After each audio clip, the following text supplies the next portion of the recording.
Hello hi అండి, సుజాతాస్ కిచెన్కి స్వాగతం. ఈరోజు సుజాతాస్ కిచెన్లో అటుకుల చోతి చాలా ఈజీగా టేస్టీగా చేసుకునే ఒక రెసిపీని చూపిస్తానండి. ఈ రెసిపీ తయారు చేయడానికి నేను కొంచెం మందంగా ఉన్న అటుకులను తీసుకున్నానండి. పల్చటి అటుకులతో అయితే మనకి ఇది సరిగా రాదు. ఈ విధంగా తీసుకుని ఈ గ్లాస్ తోటి గ్లాస్ అటుకులు తీసుకున్నానండి. దీన్ని మనము 2 సార్లు నీటితో కడిగి శుభ్రం చేసుకోవాలి. ఈ విధంగా శుభ్రం చేసుకున్నానండి అటుకులను 2 సార్లు. దీనిని మనము స్ట్రైనర్లో వేసి ఒక 10 నిమిషాలు నాననివ్వాలండి. ఈ విధంగా స్ట్రైనర్లో వేసినట్లయితే దీనిలో ఉన్న నీళ్ళన్నీ కూడా కిందకి వెళ్ళిపోతాయి, మనకి అటుకులు మాత్రం మిగులుతాయండి.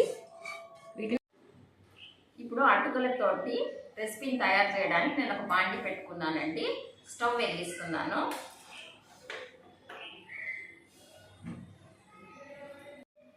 బాండి వేడెక్కిందండి.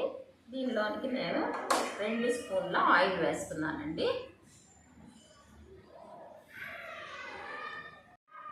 నూనె వేడెక్కిందండి. దీనిలోనికి ఒక మీడియం సైజు ఉల్లిపాయలు ఈ విధంగా చిన్నగా తరిగి పెట్టుకున్నానండి.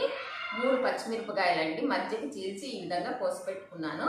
వీటిని మనము ఈ కాగుతున్న నూనెలో వేసేద్దామండి.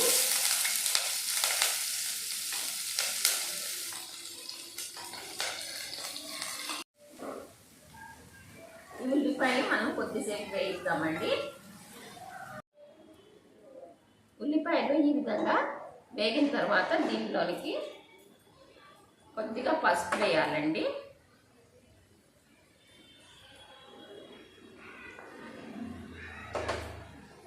మనకి సరిపడినంత ఉప్పు వేసుకోవాలి. ఉప్పు అనేది మీ టేస్ట్కి తగినట్టుగా వేసుకోండి. ఇవి 2 కొద్దిగా కలిపి దీని మీద మూత పెట్టి కొంచెం సేపు వీటిని మగ్గనివ్వాలండి. స్టవ్ సిమ్లో పెట్టుకోవాలి. ఒక 5 నిమిషాలు వీటిని మగ్గనిద్దాం. ఇవ్వండి, ఉల్లిపాయలు ఈ విధంగా బాగా మగ్గిపోయినాయండి. పసుపు ఉప్పు వేసాం కదా, బాగా మగ్గినాయి. దీనిలోనికి మనం ముందుగా తయారు చేసి పెట్టుకున్నాం కదండి అటుకులను కడిగి, వీటిని ఇందులో వేస్తున్నాను.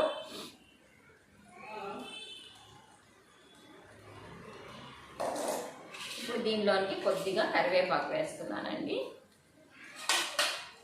వీటిని అన్నిటిని మనము బాగా కలిసేలాగా కలిపి ఒక 5 నుంచి ఒక 10 నిమిషాలు కొంచెం వేయించుకోవాలండి. ఈ విధంగా ఒక 10 నిమిషాలు వీటిని ఉడికించుకున్నానండి. ఇప్పుడు దీన్ని స్టవ్ని ఆఫ్ చేసేస్తున్నాను. ఈ విధంగా మనము స్టవ్ ఆఫ్ చేసిన తర్వాత దీనిలోనికి ఒక నిమ్మకాయ బద్ద తీసుకున్నానండి.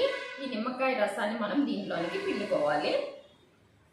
పులుపు చూసుకొని మీకు ఎంత పులుపు కావాలంటే దాని ప్రకారంగా మీరు నిమ్మరసం వేసుకోవాలండి. నేను ఒక హాఫ్ నిమ్మకాయ బద్ద వేసాను. పులుపు చూసుకొని మీరు తర్వాత కూడా వేసుకోవచ్చండి. ఇప్పుడు మనం తయారు చేసుకున్న అటుకుల రెసిపీని నేను డిష్ అవుట్ చేస్తున్నానండి.